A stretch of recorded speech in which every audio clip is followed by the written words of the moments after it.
internationale des droits des femmes, pourquoi cet événement, pourquoi cette rencontre? Je vais vous en parler en 3 points. La première, c'est que quand on parle de la Journée internationale des droits des femmes, il y a le mot « droit ».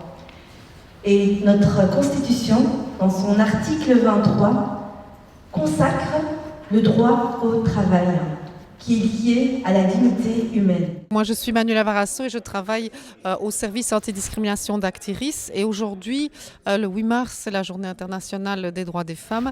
Nous avons voulu organiser cette conférence débat pour mettre l'accent sur les facteurs qui risquent d'éloigner des groupes de femmes de l'emploi.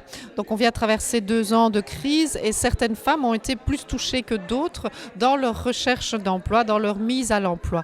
Et l'analyse que nous avons présentée vise à montrer que les femmes subissent des inégalités sur le marché de l'emploi en raison de leur sexe, donc les femmes par rapport aux hommes, mais aussi il y a énormément d'inégalités entre les femmes, donc c'est-à-dire que le genre va jouer, mais également l'origine, l'âge, le niveau de qualification et aussi le fait d'être maman ou d'être maman solo. C'est pour ça que nous avons présenté cette analyse ce matin, tout en présentant également des perspectives qui accompagnent les constats. Ce qui m'importe aujourd'hui, c'est vraiment de comprendre qui est l'autre et quelles sont les aspirations de cette personne avant de la mettre dans quelque processus que ce soit, parce que le collectif c'est bien, l'intelligence collective c'est bien, encore faut-il qu'on puisse se reconnaître dans qui on est au sein d'un groupe. Quel est l'intérêt que je sois dans mon groupe, de quelle manière je participe dans ce groupe, qui je suis dans ce groupe, qu'est-ce que je peux apporter. À partir du moment où on a des personnes qui sont blessées et qu'elles sont blessées de par leur parcours, de par les situations de rejet, que ce soit au niveau du logement, que ce soit au niveau de l'emploi, on n'a pas des personnes disponibles à se mettre dans des processus quels qu'ils soient, aussi créatifs soient-ils. Donc ça, je voulais quand même le dire. Donc c'est bien, je pourrais parler de certaines expériences que j'ai déjà réalisées, comme des groupes de soutien avec des femmes, et j'en organise des groupes de soutien de femmes avec des métiers, avec des compétences. Mais ce qui est important de dire aussi, c'est que c'est important de pouvoir mobiliser ces femmes autour d'un projet qui fait sens pour elles. Donc ça, c'est quelque chose pour moi qui est important. Bonjour, je m'appelle Nadine Minampala. Je suis coach, mentor, je coordonne un service à AXL qui s'appelle Start Création. Dans ce cadre, on essaye d'accompagner, de guider les personnes qui questionnent leur trajectoire socio-professionnelle et on les guide vers des solutions qui soient le plus efficaces pour elles, de manière à pouvoir se positionner sur le marché de l'emploi. Un des challenges de Start Création, c'était dès le départ d'accompagner des personnes d'origine étrangère. Et donc ces dernières années, je me suis beaucoup focusée sur les femmes d'origine étrangère et spécifiquement celles qui ont un diplôme dans leur pays d'origine et qui ont du mal à valoriser tant leur expérience professionnelle acquise dans leur pays d'origine que parfois même leur diplôme. Donc ça questionne la problématique administrative, juridique des équivalences de diplômes aujourd'hui, mais c'est aussi peut-être essayer de comprendre de quelle manière faire un lien qui soit suffisamment clair entre ces personnes qui ont envie vraiment de participer au développement économique bruxellois, mais qui ne peuvent pas vraiment le faire ou qui ont le sentiment de ne pas pouvoir vraiment le faire du fait qu'elles n'ont jamais pu valoriser soit leur expérience, soit leur diplôme. Avant mon licenciement, on est à plusieurs qui avaient été licenciés. Entre-temps, d'autres collègues africaines ont été aussi licenciées, dont une qui est dans la salle, qui a écrit un livre, Le carnet de l'infirmière noire. Vous pouvez parler avec elle si ça vous dit.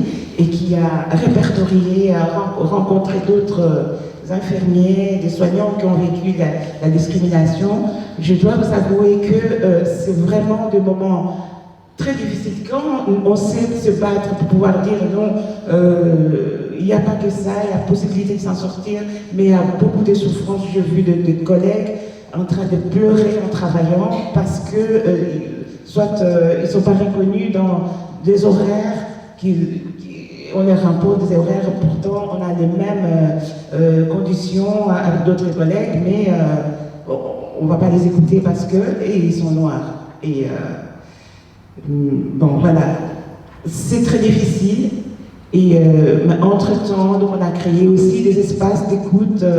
Je suis membre d'une association des infirmiers d'origine congolaise, justement aussi pour pouvoir être à l'écoute les uns des autres, pour continuer à porter ce qu'on a porté. Parce que nous avons compris que la différence, c'est aussi une richesse. La tendance qu'on a quand on est discriminé, on reste dans sa souffrance. On n'en parle pas, ou on se cache, ou on a peur parce qu'on se dit j'ai peur qu'on me mette dehors. Mais il y a tellement de souffrances que on a déjà eu des gens qui ont failli se suicider par rapport à ça. Donc il faut en parler. Les structures sont là, il faut les utiliser. Il y a des bonnes informations qui peuvent nous aider à traverser notre difficulté, quoi. Nous, ce dont on se rend compte par nos baromètres, qui mettent beaucoup moins l'accent sur l'intersectionnalité, c'est que déjà, on a une grande diversité dans l'entrepreneuriat féminin. Il n'y a pas un mot de bloc, il y a plein de réalités différentes. Et un autre point qui est hyper important, c'est que très souvent, les freins potentiels à l'entrepreneuriat pour les femmes sont plus liés à la représentation de la femme dans la société. Et comme ça a été très bien mis en avant, en fait c'est plus lié à la maternité, à la charge de ménage des enfants, à des parcours professionnels qui ont été orientés en dehors des secteurs qui sont valorisés. Parce que ça c'est une réalité. Aujourd'hui, il y a souvent, de manière inconsciente ou consciente, un rôle aussi de la culture, de l'entourage familial, qui vont guider les parcours des jeunes femmes vers des secteurs qui sont souvent moins valorisés. Nous avons reçu des panélistes qui représentent le monde de l'entrepreneuriat, plus particulièrement l'entrepreneuriat dans la diversité, l'entrepreneuriat féminin. Nous avons reçu aussi Bruxelles Formation qui ont donné de très bons conseils par rapport aux formations pour les métiers en pénurie, pour les métiers porteurs d'insertion, les métiers de demain. Et nous avons reçu aussi une entreprise qui vient d'être labellisée, L'Oréal, qui fait de nombreuses actions pour inclure les femmes toutes origines confondues. Et puis cet après-midi, nous allons organiser, à partir de cet après-midi, nous organisons des ateliers pour 15 femmes chercheuses d'emploi qui ressentent des difficultés liées soit à la discrimination, soit à d'autres facteurs pour trouver un emploi. Et l'intitulé de l'atelier, c'est comment retrouver la confiance et rebondir après ces 2 années qui ont quand même été assez lourdes pour de nombreuses femmes. On va le faire avec vous. Merci d'être là et continuons ensemble. À plus tard.